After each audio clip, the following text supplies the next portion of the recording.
E aí, meus amores, vamos lá? Vamos continuar aqui com o próximo bloco. Vamos falar de semântica. Quando a gente fala em semântica, a gente está falando em sentido. Vamos trabalhar aqui com os conceitos de sinônimos, antônimos, polissemia, ambiguidade. Nossa, prof, realmente é muito importante porque às vezes eu vejo que um item pergunta se eu posso substituir esta palavra por uma outra, mantendo o sentido, mantendo os aspectos semânticos. Então você vai puxar a setinha aí, ó.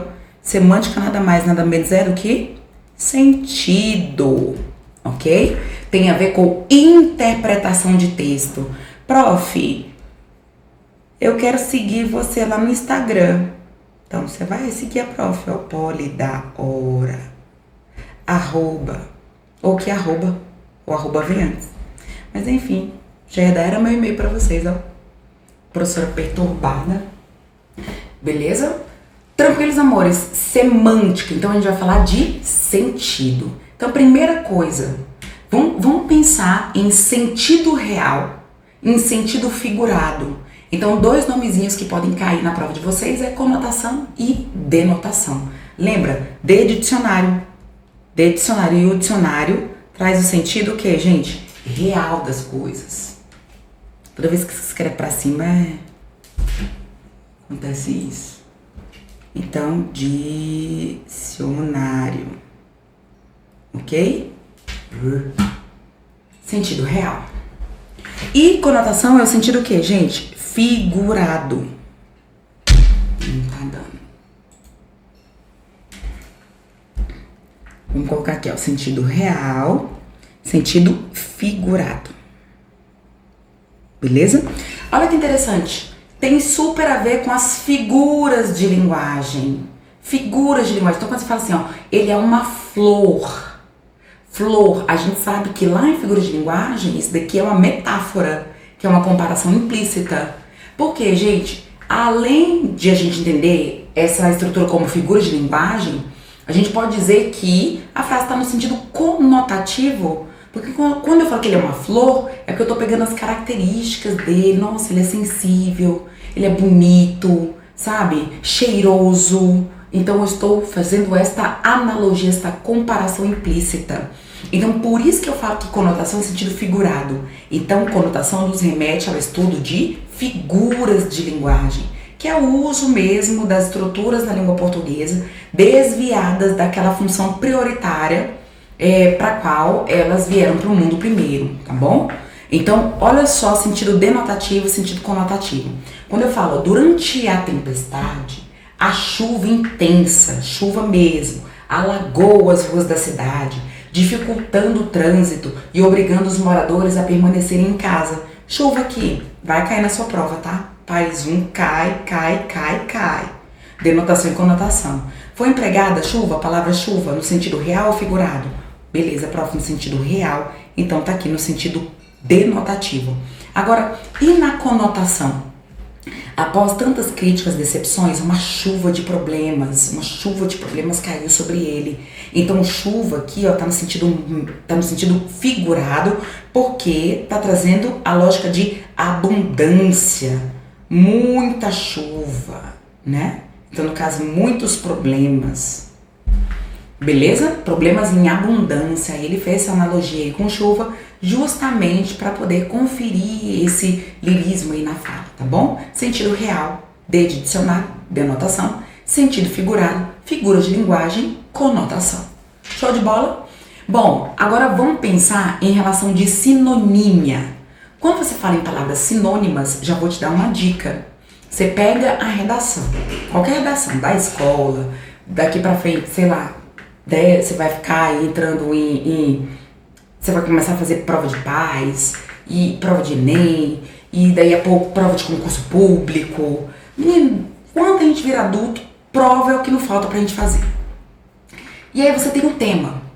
Qual a primeira coisa que a gente faz quando a gente depara com um tema? Circular os substantivos, né? Por quê? Porque a gente precisa estabelecer coesão textual e evitar repetição. Então, se você já não tinha essa prática, já tenha. Você vai pegar o tema, qualquer tema, e aí você vai pegar as palavras que são substantivos. Ah, professora, o homem, tá aqui ó, o homem como ser consciente numa sociedade tecnológica. Aí você tem aqui ó, homem, aí você tem sociedade. Então você vai pegar palavras sinônimas, que sejam ali do mesmo campo lexical, justamente para evitar repetição. Aí homem, aí você faz uma listinha, homem, indivíduo. Tá vendo? Eu coloquei uns aqui para vocês, ó. É necessário combater este problema.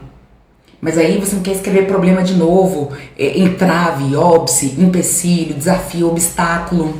Aí aqui ó, solução, alternativa, estratégia, proposta, ação, intervenção. Coloquei alguns, vou até colocar aqui a câmerazinha pra cima pra vocês olharem todos, tá bom? Opa, pronto, agora foi. Mais ou menos, agora foi. Tá? Pra vocês olharem todos. Então, tal omissão causa, aí você pode colocar acarreta, provoca, suscita, ocasiona, gera. E usar sinônimos é uma estratégia incrível para você evitar a repetição no seu texto, tá bom? Porque repetição coloca a nossa notinha lá embaixo, mas não vai acontecer com você, fala amém. Amém. E antônimo também, vamos pegar aqui antônimo, alguns ó, problema, facilidade, solução, possibilidade. Na prova, a banca pode perguntar se as palavras entre si estabelecem relação de sinonímia, ok? É a mesma coisa, ou antonímia. É a mesma coisa, tá, gente? Ok? Então, quando você tem aquele item perguntando se uma palavra estabelece relação de sinonímia com quaisquer destas, aí te dá uma sequência de 3 palavras.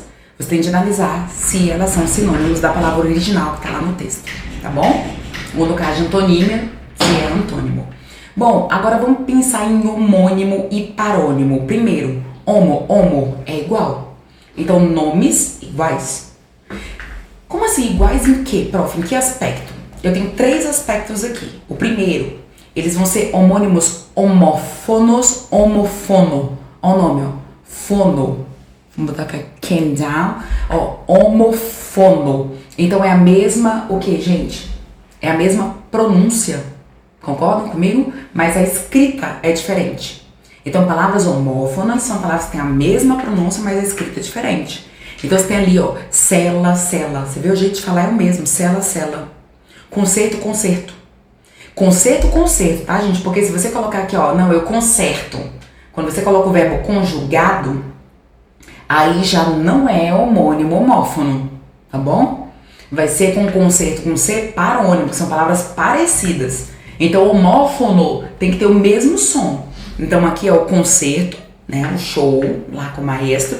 E você tem o concerto do sofá, o concerto do sapato, beleza? Aí você tem sessão. Dependendo do contexto, você vai trazer exatamente e escrever bonitinho, né, o que cada um quer dizer. E homógrafo, grafia igual e o som diferente. Então você tem, ó, colher, o verbo colher, e você tem o substantivo colher. Eles vão colher bons frutos, né? Traz a colher. Você vê que a escrita é igual, homógrafo, só que a pronúncia é diferente. Um é fechado, o outro é aberto. Aí você tem, ó, sede, vontade de beber, você tem a sede, né? Que é a matriz, por exemplo, sede. E ainda, se você quiser colocar, né, o sede com C, de ele cede, aí fica homônimo homófono. Com sede, tá vendo, ó? Desculpa, com sede, ó. Se você pegar, ó. Ele cede a vez para mim, tá vendo? A sede do banco. Homófono. Beleza? Mesmo som, grafia diferente. Tá? Então você tem que brincar com as palavras. Brinca com as palavras. Porque às vezes uma é homófono com essa, às vezes é homógrafo com essa, ou às vezes é parônimo. Parônimo, a gente vai ver que esse paro é que elas não são iguais, mas em algum aspecto elas se parecem. Tá bom? Elas se parecem. E aí a gente tem o pelo, né? Eu vou pelo caminho, por mais o, né? O pelo do gato tá caindo, homógrafo, né? Mesma escrita, só que o som diferente. E homônimos perfeitos. Homônimos perfeitos são aqueles que são iguais tanto na escrita quanto na pronúncia também. E aí, aqui tem tudo a ver, já a gente vai falar melhor sobre. Tem tudo a ver com polissemia. É uma palavra com vários significados, uma expressão com vários significados. Então, tem homônimos perfeitos e polissemia, ó, tá ali casado, dependendo de como a banca for te cobrar. Polissemia é o que mais cai, tá bom? Então, vamos pensar em manga. O jeito de falar, o jeito de escrever é o mesmo. E aí o contexto que vai te trazer a distinção. Ó, banco, um acento, instituição, né? Ou então eu banco você, o verbo bancar, sabe? Vela de embarcação e vela do objeto. Ou então do verbo velar, ele vela por mim, sabe? Então, brinca lá com o texto. Mas é só você pegar o conceito, que aí não tem pra onde você fugir, você vai arrasar. Agora, palavras parônimas são aquelas que se parecem, elas não são iguais, tá, gente? Elas não são iguais, mas, às vezes, para ser parônimo, bate a confusão. Como é que eu escrevo mesmo? É cavaleiro ou cavalheiro? Porque elas se parecem tanto que geram confusão, muitas vezes, na hora da escrita. Entende? Então, elas não são iguais, nem na pronúncia, nem na escrita. Então, eminente. Professor, mas eu pronuncio iminente ministro. Não, mas tem que pronunciar para você ter uma boa prosódia, ortoepia, o jeito de você articular direito os fonemas. Então, eminente, ilustre político, né? Ou iminente, o perigo iminente que está prestes a acontecer. Descrição e descrição, a descrição você está descrevendo. A descrição, né? A pessoa muito discreta, reservada. Olha lá, ratificar é outro par de parônimo aí, galera confunde, principalmente na redação. Ratificar é quando você sustenta. Então eu ratifico, eu concordo com você. Agora eu retifico é porque eu não concordo, eu estou corrigindo. Eu retifico, eu vou corrigir o que você está dizendo, beleza? Tráfego, tráfico. O tráfico de drogas, o tráfego, que é o trânsito. Infligir, você vai aplicar uma pena. Infringir vem de infração, de infrator, que é violar a regra. Aqui eu trouxe alguns para vocês se deleitarem, mas a gente tem outros vários, né? Cavaleiro, cavalheiro, cavaleiro, cavalheiro, cavaleiro lá do cavalo, cavalheiro, um rapaz, né, um homem elegante, nossa, como ele é cavalheiro, tem bons modos, entenderam? Nós temos palavras parecidas, percebam, elas não são iguais em nada, nada, até aqui, soar e suar, ele soa, soar é de produzir som, então isso quer dizer que a pessoa sua muito de transpirar, é assim, você tem que conjugar, nossa, ela sua muito, se você falar ela soa muito, parece que ela emite sons demais, né? Ela soa, ela fala demais, né? Então soa e sua, sabe? Aprender e apreender. Você tem que dar essa dobradinha pra você não achar que é homófono, não é homófono, tá? Então aprender e apreender, beleza? Palavras parecidas. E aí a gente tem dois conceitos importantíssimos na semântica, que é ambiguidade e polissemia. Quando eu falo que uma estrutura está ambígua, eu estou dizendo que a gente tem um duplo sentido na oração, no período, por exemplo. Nós tem duplo sentido, mas não necessariamente é uma palavra que tenha vários sentidos, não.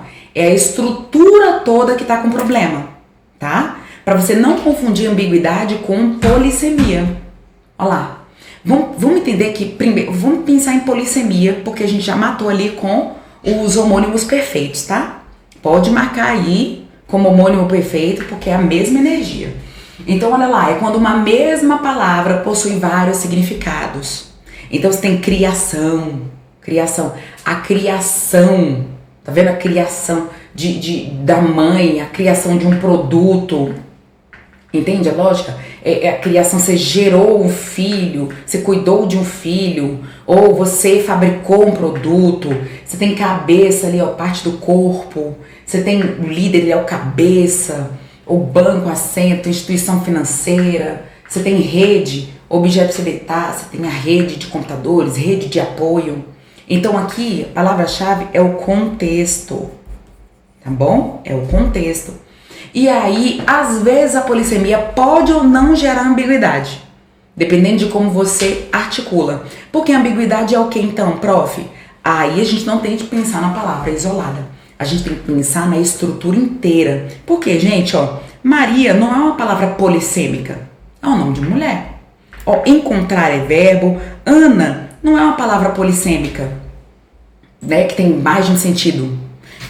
Escola também não é uma palavra polissêmica, mas quando você escreve este período desta forma, você tá vendo que você tem um duplo sentido? Olha lá, Maria encontrou Ana quando saía da escola. Eu não sei se a Maria que saía da escola ou se é a Ana que saía da escola. Tá vendo? Agora você reescreve para evitar ambiguidade. Então você precisa escrever bem, direitinho, porque seu texto não pode ter duplo sentido, tá? Então, ao sair da escola, quando saía da escola, Maria encontrou Ana. Entendeu? Que aí você resolve o problema da ambiguidade, tá bom? Ao avistar João, Maria perguntou sobre seus pais. Eu não sei se são os pais de João, se são os pais da Maria, ou se são os pais dos dois. Então, ambiguidade, gente, você tem que pensar em duplo sentido estrutural, é estrutural. E polissemia é quando uma palavra, uma expressão tem uma multiplicidade de significados, sabe? Mas nem sempre quando eu tenho polissemia eu vou ter ambiguidade. Entende a lógica? Então, ele manga de mim porque a manga da minha blusa está amassada. Ele manga de mim, do verbo mangar, de tirar onda.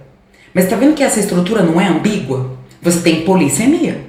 Ele manga de mim porque a manga da minha blusa tá rasgada, tá amassada. Então a palavra manga, polissêmica, tá vendo? Mas não necessariamente gerou ambiguidade.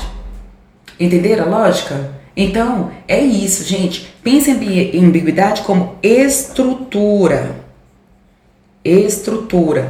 E aqui, em polissemia, você vai pensar em termo, sabe? É uma palavra ali que vai trazer um termo, que vai trazer uma multiplicidade de existência, né, no discurso, né, vários significados.